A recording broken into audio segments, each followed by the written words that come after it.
My name's Ryan Draper, and I'm 27. I've been married to Emily Draper, a vibrant and beautiful woman who's just a year younger than me. We've been together as husband and wife for a little over 5 years, still early days, in my opinion. Like any marriage, ours has had its share of challenges, but what I'm about to share is the story of how our relationship came dangerously close to falling apart. One evening, I stumbled upon an intriguing article online. It was about how new data from scientific satellites had completely altered our understanding of space. It struck me as almost laughable how confident we can be in what we think we know. Textbooks and lectures present theories as gospel truth, only for fresh discoveries to flip everything on its head. Suddenly, old experts are forgotten, and new ones take the spotlight. As I read, marveling at the sheer vastness and mystery of the universe, Emily walked into the living room. What she said next blindsided me. Standing there, one hand on her hip and a determined look on her face that screamed, "I dare you to object," she declared, "This Friday, I'm going on a date with a male colleague." I froze. This was completely out of character for her, bold and unexpected. Her tone was firm, and her expression made it clear she wasn't looking for permission. She had already decided. Emily has always loved a good argument. Her logic can be questionable at times, but she has this tenacity that often wears me down. She doesn't quit until she's proven her point, and more often than not, she wins. But our debates have always been about trivial things, never something as critical or potentially explosive as this. "What do you think I should do?" she continued, her words rushing out. "This doesn't mean I don't love you. It's just something I need to explore. I want to meet new men, expand my horizons, and see where this takes me. I know this might hurt you, and I'm sorry if it does, but you have to understand that this won't change us. I'll always come back to you. You're my husband, and we're forever. This is just something I feel will make us stronger in the long run. Who knows? Maybe I'll even pick up some things that could spice things up in our bedroom." I sat there, struggling to process what I'd just heard. A whirlwind of reactions surged through me: rage, heartbreak, confusion. The thought of a bloody mess popped into my head more times than I'd like to admit. I wanted to shout, to cry, to walk out the door and never come back. But as her speech, which felt rehearsed and maybe even written by someone else, came to a close, another thought crept in. This wasn't just a declaration, it was a shift in our entire dynamic. If Emily was rewriting the rules, then so could I. Suddenly, I remembered a lesson from the adventures of Tom Sawyer. In that story, Tom managed to turn a dull, grueling chore into something his friends fought over, simply by changing their perspective. It hit me: perception shapes reality. With this realization, I leaned back, widened my eyes, and broke into a grin. "You know what? That's a fantastic idea. This Friday, huh? Wow, I never thought about things that way. Let's do it." Emily's confident demeanor faltered for a moment. She furrowed her brow, clearly caught off guard. "Oh, great," she stammered. "I wasn't expecting you to take it so well. This went better than I thought. I'm glad you're okay with it." I got up, took her hands in mine, and looked her straight in the eye, my smile even wider now. "Not just okay, I'm thrilled. Actually, there's this sweet girl at the gym who's been pretty open about liking me. I've always turned her down because, I'm married. But now, this opens up so many possibilities. I can't wait to let her know that we're open to some fun." "Thank you, Emily.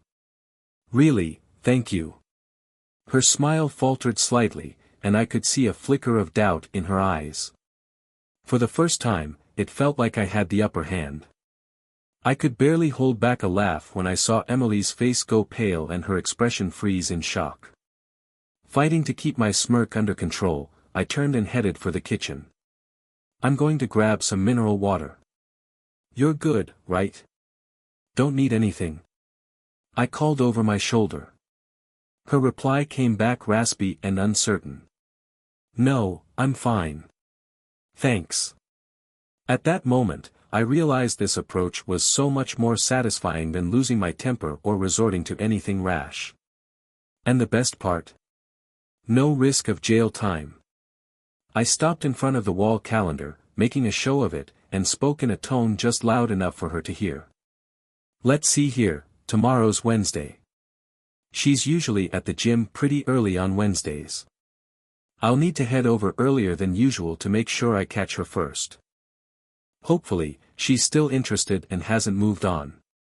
Let's see if she's free Friday. Man, I hope she is. This could be incredible.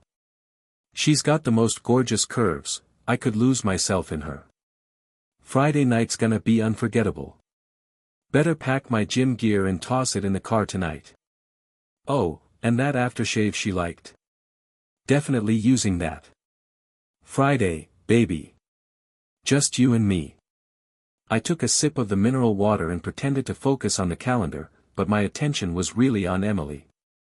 Out of the corner of my eye, I caught her staring at me, her brow furrowed. "What?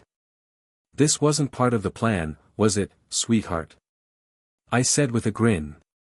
She didn't reply, but her body language said it all: tense shoulders, tight jaw, shallow breathing. Her discomfort was plain as day, and I savored it. Clearly, this wasn't how she'd expected things to play out. I wandered back to the couch, picked up the article I'd been reading earlier, and pretended to immerse myself in it. In truth, I couldn't focus on a single sentence. My mind was too busy keeping tabs on Emily. I could feel her unease from across the room. She was probably trying to come up with something to say, running through all the arguments she'd prepared. But how could she confront me without sounding like a hypocrite?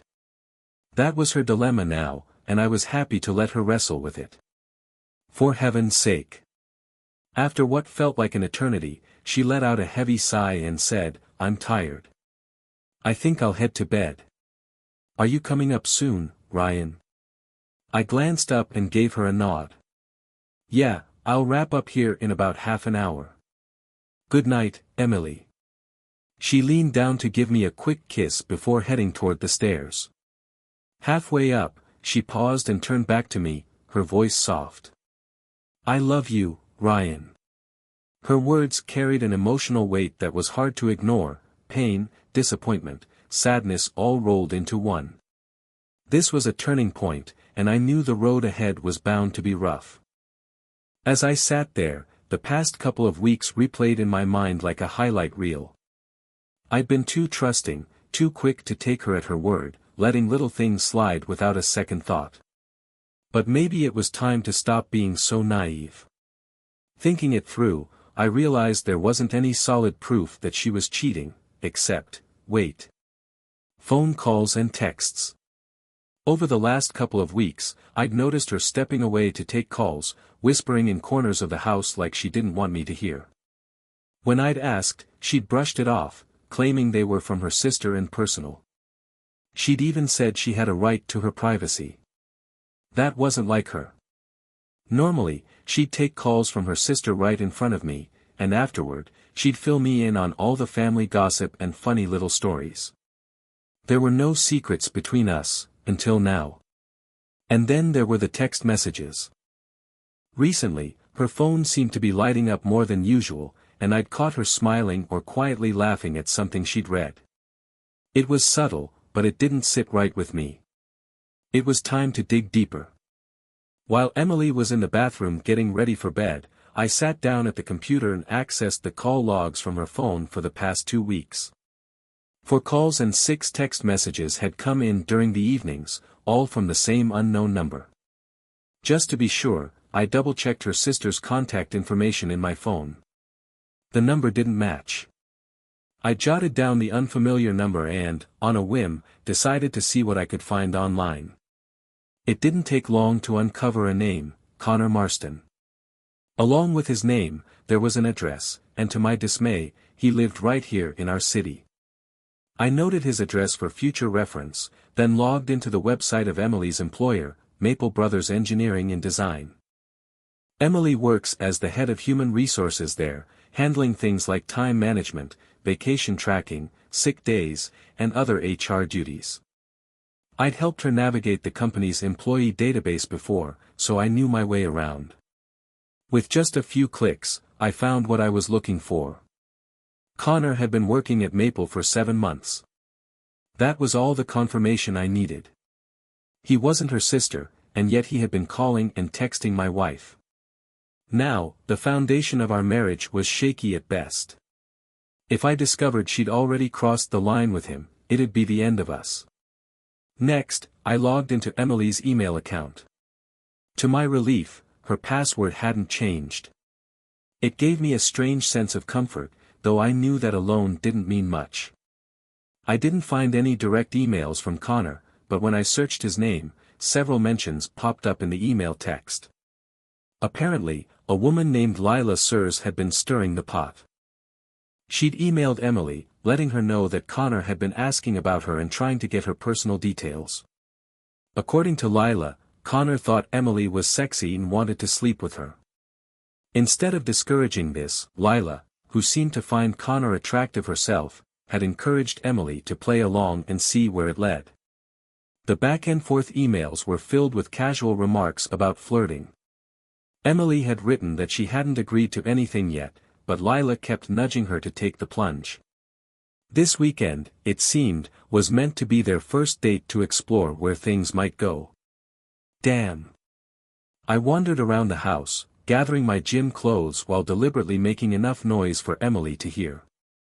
I packed my gear into the car, making a show of it. I planned to go to the gym, though mostly for appearances. That night, as I lay in bed, sleep eluded me. My thoughts were consumed with what lay ahead for us and whether there was even a future to save. The next morning, Wednesday, I woke up early and hummed cheerfully as if everything was just fine. Acting upbeat, I headed to the gym, wanting Emily to wonder what I might be up to. At the gym, I went through the motions, barely engaging with anyone, before heading to work. My mind was a storm of thoughts, constantly circling back to Emily and what I'd learned. Even so, I managed to get through the day, keeping busy enough to earn my paycheck. After work, I drove home, still unsure of my next move. Pulling into the garage, I noticed Emily's car was already there. Placing my hand on the hood, I felt the warmth. It was clear she'd only arrived a short time before me. Standing at the door to the kitchen, I paused, took a deep breath, and reminded myself to stay in character. Then I pushed the door open, plastered on a smile, and greeted her with, "Hi, baby," as I made my way toward the bedroom, peeling off my tie and jacket. Climbing the stairs, I called over my shoulder, "Hey, Emily, can we talk a bit about this weekend? I think it's a good idea to set some ground rules so we're clear on everything going forward." Her voice followed me up the stairs, a little shaky. "Yes, I think we should talk. I ordered Chinese for dinner, hope that's okay with you." The slight tremor in her tone didn't escape me. She sounded unsure, like she was off balance. The tension in the air was almost palpable, setting the stage for what I was sure would be a charged conversation. When I returned to the kitchen, now dressed casually in jeans and a t-shirt, the food had already arrived. We started filling our plates from the small cardboard containers, the room filled with an uneasy silence that hinted at the storm brewing beneath the surface. As we started eating, I leaned back in my chair and said casually, "Since you've had some time to think and plan for this weekend, and I've only just learned about our new arrangement, I decided to jot down a few notes and even sketch out a flowchart." I gave her a small, mischievous grin. "What can I say? You can take the boy out of programming, but you can't take programming out of the boy. I think it's important to have some ground rules, something we can both agree on, to make sure this whole thing doesn't turn into a disaster. I don't want our extracurricular activities to tear us apart." Emily's eyes went wide, and she let out a sharp gasp, but I kept going, pretending not to notice. "Of course, we can talk about it," she said hesitantly, her voice trailing off. "I just need to understand what you're getting at." "Well, for starters," I began, ticking points off on my fingers, no games in our house. This is our space, and I think it should stay that way, off limits to anyone else. Secondly, no disrespecting each other when we're with other people. Her gasp was louder this time. That kind of behavior would just be rude and would only hurt us in the long run, I continued smoothly. Third, our plans as a couple always take priority. We don't cancel or rearrange our time together just to accommodate someone else. And, finally, no lies. Honesty has to be the cornerstone here. Any kind of deceit will destroy what we have. I glanced at her, then leaned forward slightly. These are just some initial thoughts, but I think it's important for us to agree on boundaries like mature, reasonable adults. What do you think? We were sitting at the table by then, and Emily nearly choked on her food. It was clear the weight of the situation was starting to sink in for her. I don't know, she said softly, staring at her plate. This is all getting so complicated. I'm not sure I can handle it. Before I could respond, my phone buzzed on the table. I picked it up, glancing at the screen. The number wasn't familiar, but something about it made me raise an eyebrow. Hold that thought, I said, standing up. I need to take this call. I'll be right back. I stepped into our small office, closed the door behind me, and quickly set my phone to record before answering. Hello? I said in a low voice. The person on the other end spoke with a heavy accent from the Indian subcontinent. Hello, Mr. Draper. This is the IRS. We have determined that you owe us $1,326 in unpaid taxes from 2021. As the caller rattled on, I caught sight of two shadows under the door. Emily was eavesdropping. An idea sparked, and I decided to have a little fun. Hi. I'm so glad you called, I said enthusiastically. Yes, I'm really excited about Friday night. What time works best for you? What Friday? This is the IRS, the man snapped. This is serious. You owe us $1,326, and if you do not pay immediately, we will send the police to arrest you. Oh, Friday is perfect, I replied cheerfully. I'll pick you up from your apartment, and we'll go to a nice restaurant for dinner. Then we can head back to your place for the night. What kind of food do you like? I'm so glad you're still interested in being my partner. You're driving me wild. Are you insane? This is not a date. If you do not pay, we will send the police, the man barked, his frustration mounting. I couldn't help but grin. Oh, you naughty thing. Sure, we can skip dinner and just go straight to your place. I just thought a proper date would be nice. Maybe even the whole weekend, if we're up for it. The caller practically exploded. When the police arrive, they'll teach you a lesson you'll never forget. You'll regret this for the rest of your life. I chuckled. Thanks for calling, darling. You've made my evening. I'm looking forward to Friday. Sweet dreams. I ended the call, though I think he beat me to it by hanging up in frustration. Leaning back in the chair, I had to bite my lip to keep from laughing out loud. That call had been unexpectedly satisfying, like I'd just pulled off a two-person act. Taking a deep breath to calm down, I prepared myself to return to the kitchen and face Emily's undoubtedly puzzled expression. When I opened the office door, I was met with Emily's face, pale and tense, like she'd seen a ghost. Who was that? She asked, her voice trembling slightly. I had to bite back the urge to say something like Jake from State Farm. Instead, I opted for the truth. I thought it was an important call I was waiting for, but it turned out to be some idiot pretending to be from the IRS. They wanted me to buy gift cards, if you can believe that. Honestly, it's disgusting how scammers prey on people like that. Anyway, now I've got to reheat my food. What a waste of time. As I brushed past her toward the kitchen, I caught the suspicious look she shot my way. To add to the act, I started whistling a cheerful tune, pretending like everything was perfectly normal. When I sat back down at the table, Emily gave me a look of pure disgust. "That didn't sound like a scam call," she muttered, her tone sharp. "Oh, so you were eavesdropping?" I shot back, raising an eyebrow. "What happened to all those lectures you gave me about privacy after your so-called sister kept calling?" "And yes," I added, making exaggerated air quotes, "I said, sister." Silence settled over the room as we ate, tension thick enough to cut with a knife. Finally, Emily set her fork down and looked me straight in the eye. "I don't want you going on a date with your friend this weekend," she said firmly, her tone leaving no room for argument. I calmly met her gaze.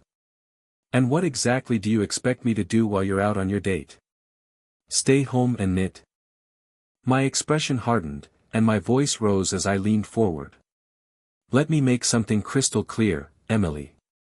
I have options too. If you want to rewrite the rules of our marriage, you'd better believe I can play by them just as well. This is supposed to be a partnership, an equal one. If you're determined to treat me like a fool and run around with someone else, then let's call it what it is, the end. You can go find some poor sap who's willing to put up with it, but it won't be me." Her face flushed with anger as she shoved her chair back and hissed, "Why can't you be like Lucas Sirs? He lets Lila have her fun. He doesn't make a big deal out of it." "Well, maybe you should have married Lucas Sirs," I snapped without missing a beat. Emily glared at me before storming off to the bedroom, slamming the door behind her and locking it. I stayed at the table, staring at my plate. The orange chicken, which had tasted fine earlier, suddenly felt bland and unappetizing. With a sigh, I packed up the leftovers and put them in the fridge. For a fleeting moment, I considered barging into the bedroom and forcing the issue, but I decided against it. She needed time to stew in her own thoughts, to feel the weight of everything. I had made my stance clear. Now it was up to her to figure out what she wanted. I flopped onto the couch, my stomach rumbling as I sat there thinking. This was definitely a turning point in our marriage. Deep down, I hoped my response to her announcement had made her realize how hurtful her actions were, that it had forced her to confront the emotions she'd stirred up in me. Only time would tell if my efforts had opened her eyes. As I sat there, I began to reflect on what I truly wanted. I cared about Emily, maybe more than I should at that moment. I couldn't help but feel that Lila had planted these fantasies in her head, filling them with bad advice. And then there was Connor, with his flirty glances and charming lines, likely making her feel like she was missing out on something. I knew how it felt. I'd had my fair share of women giving me playful looks or striking up conversations that had an edge to them. I mean, I'm no young Antonio Banderas, but I'm not blind. Flattery can be intoxicating, but it's fleeting. If she kept going down this road, it would mean the end of us. But part of me still hoped that my attempt to show her the other side of the coin had planted some seeds of doubt about her choices. With that thought in mind, I decided to take action. I started researching divorce laws in our state. From what I read, everything would likely be split 50-50ths, income, property, assets. Since we both earned similar salaries, had no kids, and owned a modest house without much else of significant value, it seemed like a straightforward process. I went ahead and printed out the divorce papers. As an added measure, I started looking into prenuptial agreements and other legal avenues to establish new boundaries in case we somehow worked through this. Trust, after all, had been shattered. At the very least, it was clear we needed a serious conversation, one that wouldn't end until we'd laid everything out on the table. I was done being passive, done bending over backward to accommodate her whims. I had a strong feeling her announcement the other night had been a test to see how far she could push me. And while I didn't believe she'd crossed the line into full-blown infidelity yet, I wasn't going to entertain reconciliation if she had. I wandered around the house aimlessly, not really getting anything done, just buying time and giving Emily the space to sort through her thoughts. I waited. It was more than an hour and a half before I finally heard the soft creak of the bedroom door opening. Emily stepped into the living room quietly, her posture and expression noticeably different from before. "Can I talk to you, Ryan?" she asked, her voice subdued, carrying an unfamiliar tone of remorse. "Of course," I replied, keeping my tone gentle and inviting. I patted the cushion next to me on the couch. "Come sit." Emily sat down hesitantly, wringing her hands as she began. "Ryan, I've realized I've been acting foolishly." I almost gasped at those words. Could this really mean she understood the gravity of what she'd done? Was it possible for us to salvage what was left? My body tensed as I waited for her to continue. "I've been flirting with someone at work," she admitted, her voice barely above a whisper. "We've had lunch a few times, and I even agreed to go on a date with him this weekend." My friend Lila encouraged it. "She's been having affairs for years, and her husband knows everything. She brags about how much fun it is, like it's some kind of accomplishment." Emily took a shaky breath before going on. "Lila even helped me plan everything, what to say to you, how to handle your reactions. She gave me a whole script to convince you to let me do something incredibly selfish. I'm so sorry." I stayed silent, barely able to breathe, as she continued, her voice thick with emotion. "When you didn't get angry and actually seemed happy about it, I was shocked. But when you said you already had someone waiting, I was devastated. It crushed me.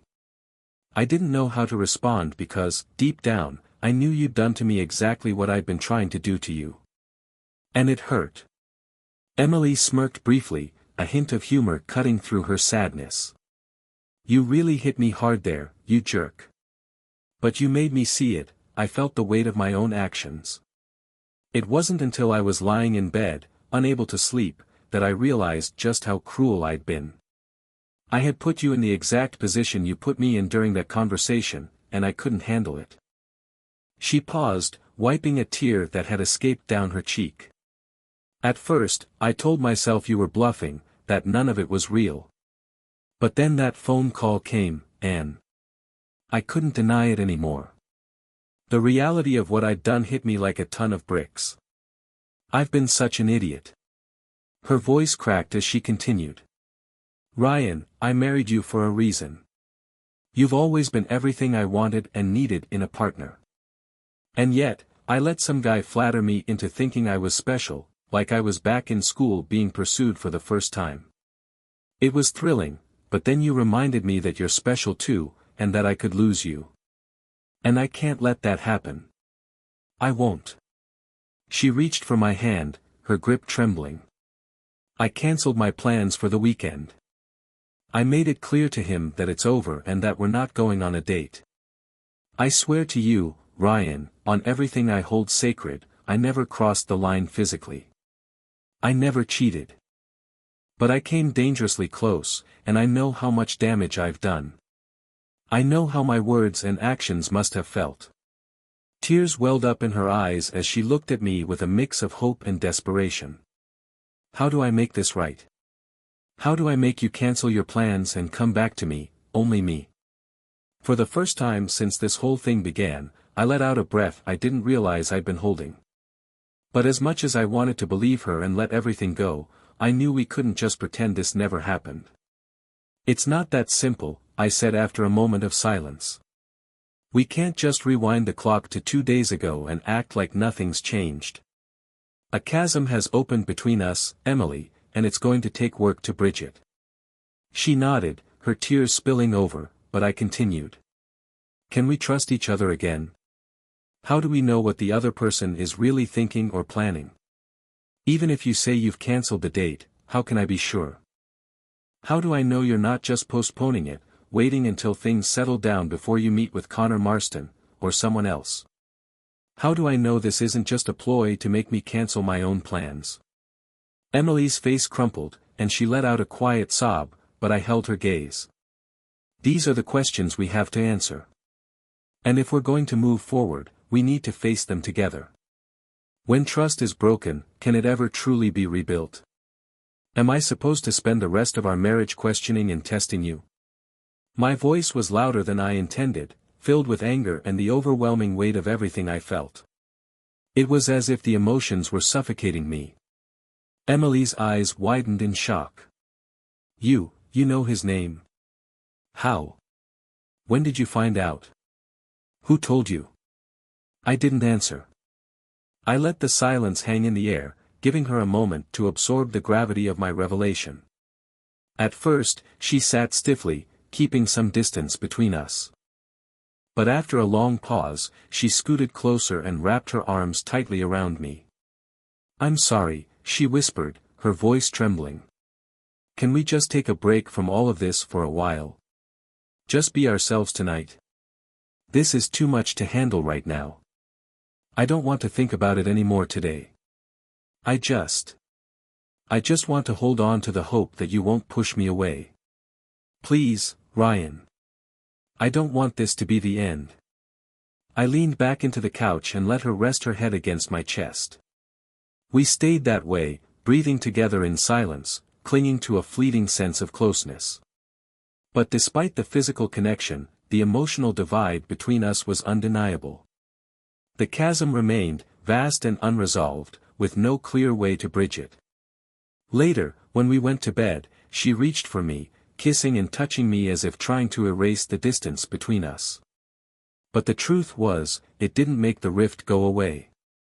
I drifted into a light sleep, only to wake up sometime later to the sound of Emily quietly crying. She was whispering to herself, I'm such a fool. Damn it, Lila. Why did I ever listen to you? The night felt endless. Both of us lay there, restless, immersed in our own thoughts and the heavy tension between us. Thursday loomed ahead, promising to be another difficult day. In the morning, we left for work, agreeing that once we got home, we would sit down and have a serious conversation, one that couldn't be avoided any longer.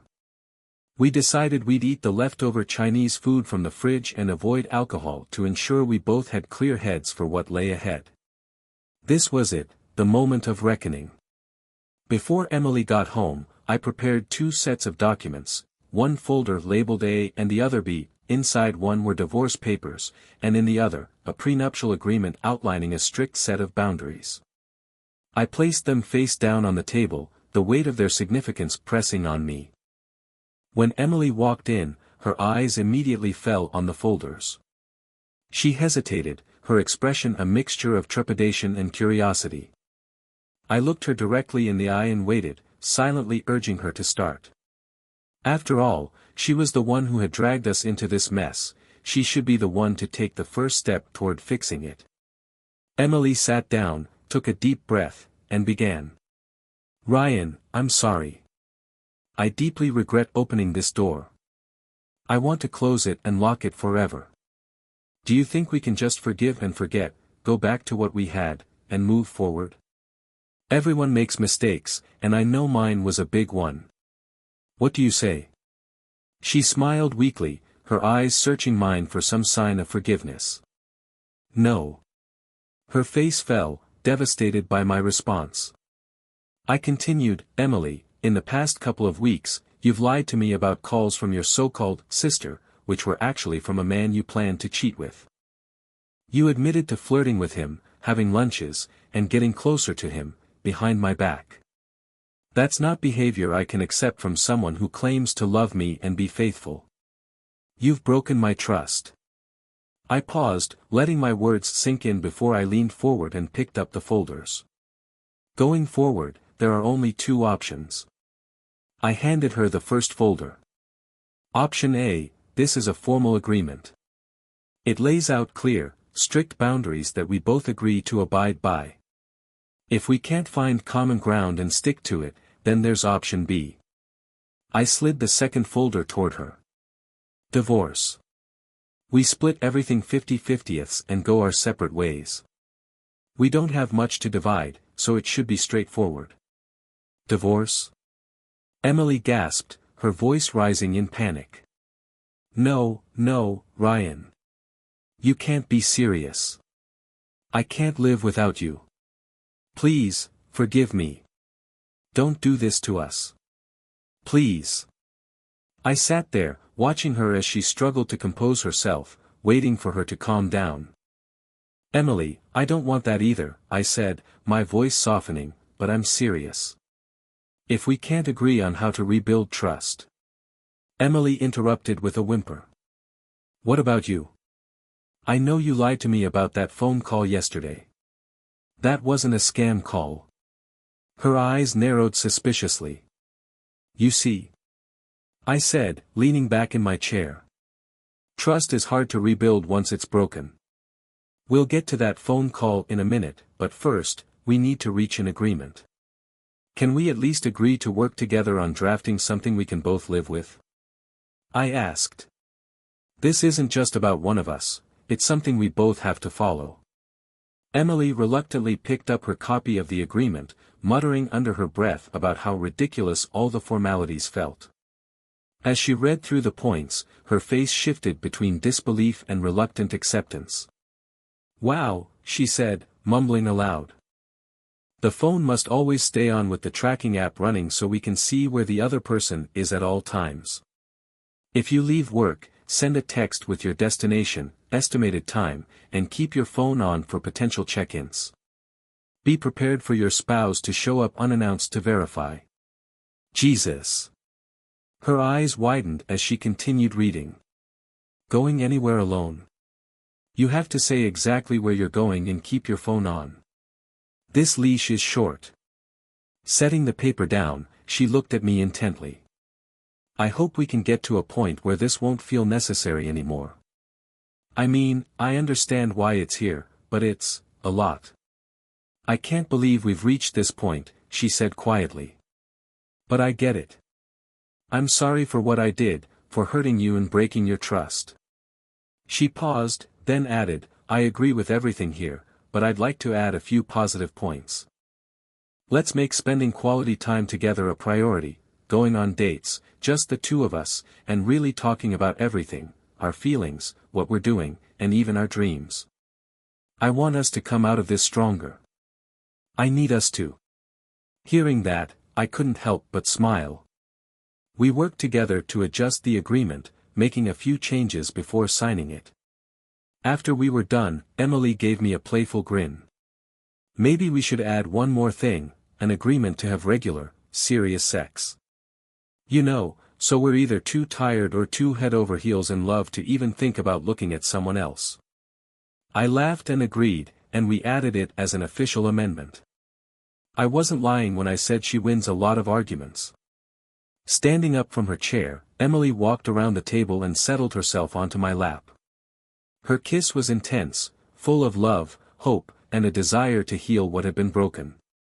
"Tell me we're going to be okay," she whispered, her lips just inches from mine. "Tell me you still want me to be your wife." I cupped her face in my hands and said, "I still very much want you to be my wife. And I think we're going to be okay." She pulled back just slightly and smirked. "Now, tell me about that phone call." With a grin, I reached for my phone and hit play on the recording. As it played, her jaw dropped, and her laughter burst out. "Oh my God! You sneaky bastard," she said, playfully punching my shoulder. "Remind me to never cross swords with you again, you clever jerk." She giggled, wrapping her arms around me and pulling me in for another kiss. And, as per our freshly signed agreement, serious sex was supposed to happen immediately. Let's just say we followed that clause to the letter. Months have passed since that pivotal Thursday. Things have been going well, better than I expected, honestly. We don't refer to the terms of the agreement much anymore, though we've enthusiastically kept up the sex clause. It's done wonders for bringing us closer together.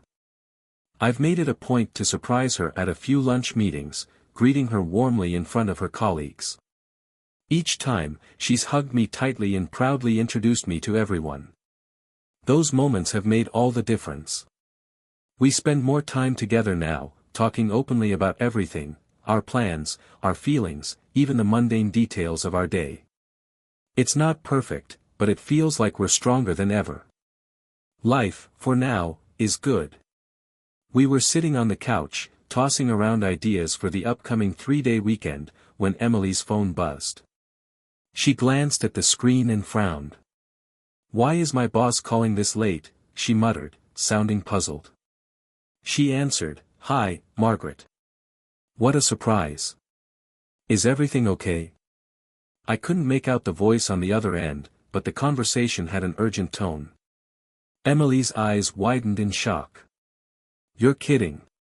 When did this happen?" she gasped. More indistinct murmuring from the phone. "Wow, that's unbelievable," Emily said, clearly shaken. "I'll contact my team right away. I'll see you tomorrow at 7 a.m. in the main conference room." "Got it. Good night, Margaret."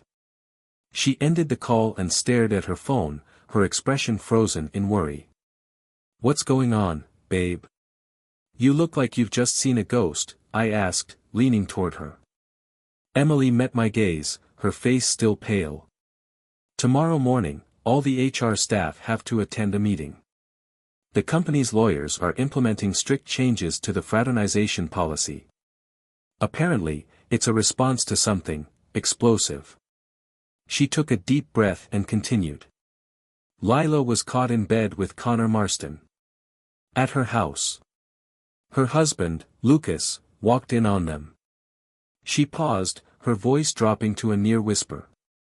"Connor insulted Lucas and laughed at him, can you believe that? Lucas lost it.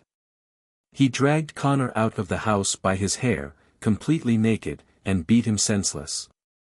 They're saying Connor's injuries are severe." I raised my eyebrows, but Emily held up a hand. "Let me finish," she said. "Connor's in the hospital," she went on. "His face is so badly damaged, they think he'll lose at least one eye. Lila tried to intervene, but Lucas knocked her down during the fight.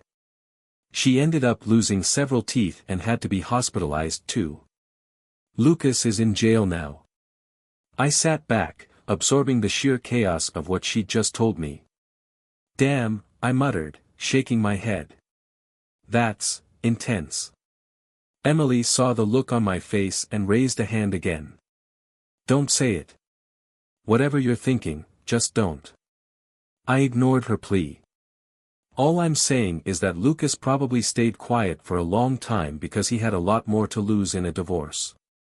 They're older than us, right? He probably didn't think he could walk away cleanly. I guess he finally snapped." Emily groaned and lightly punched my chest.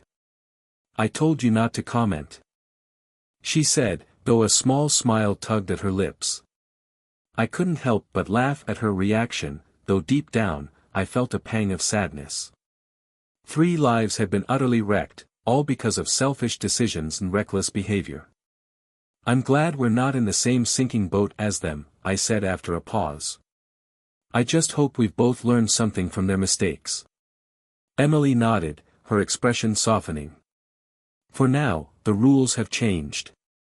But maybe, just maybe, we'll get to a place where we can go back to the way things used to be."